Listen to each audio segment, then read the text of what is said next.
Hi, I'm Mike Charbonneau with the NC State College of Veterinary Medicine. Wintertime can bring the fun of a snow day, but also some increased risks for people and pets. Dr. Steve Marks is Associate Dean and Director of Veterinary Medicine with the NC State Veterinary Hospital, and he's here with some important safety tips. So, Dr. Marks, first of all, what are some of those winter cold weather specific things we need to be thinking about? Well, we want the pet to be safe in cold weather especially. So make sure they're warm enough, make sure they are attended to, make sure you just don't put them in the backyard and that they're not under observation. So that's really important. There's lots of hazards. If you live close to a frozen river or a pond, then there is a potential for drowning if they fall through the ice. So I would never allow a dog to walk on a pond unless you know the thickness of the ice and it's safe enough to support you. I'd make sure you have identification on your pet, a leash, a collar.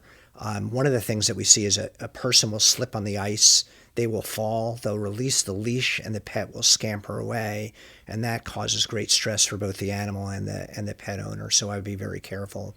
With the de-icing material that's out there, mostly salt-like compounds, you need to be cautious because the pet may ingest some of that when they come in and they clean their paws. It's not uncommon for the paws to be damaged, cracking, blistering, so you need to be careful. And then also a pretty common hazard is that there'll be ice that builds up on the dog's feet in between the toes. So just be aware of trying to keep them as comfortable as possible. Have a good look at your dog on the way out. Make sure they're healthy and they're not having any problems. And make sure you have a good look at the pet on the way back into the house and make sure there's no issues. And there's some specific safety advice too when it comes to cars and this time of year and animals, right? Yeah, so again, the winter brings interesting materials out like antifreeze. And antifreeze tends to be a very sweet product, and even a small amount that a pet licks and ingests is toxic. It's actually the same for children. There are some safe antifreezes out there that are not as toxic, but they're still toxic. So be cautious if you see anything on the ground or you're changing your radiator fluid or your antifreeze, that pets do not have access to that because it's sweet. They'll ingest it. And it causes life-threatening conditions, specifically affecting the kidneys.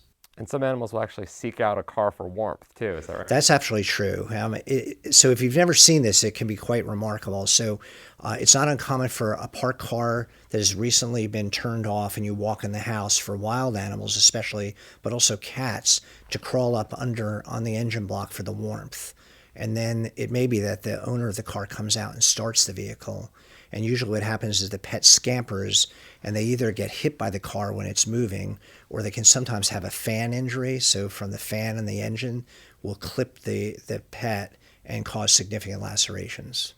So if somebody does experience an injury or the pet gets into something, what's the best general medical advice? Yeah, I would always have a good relationship with your local veterinarian. They're going to know your pet, they're going to know the history, and they're going to know how to give you the best advice.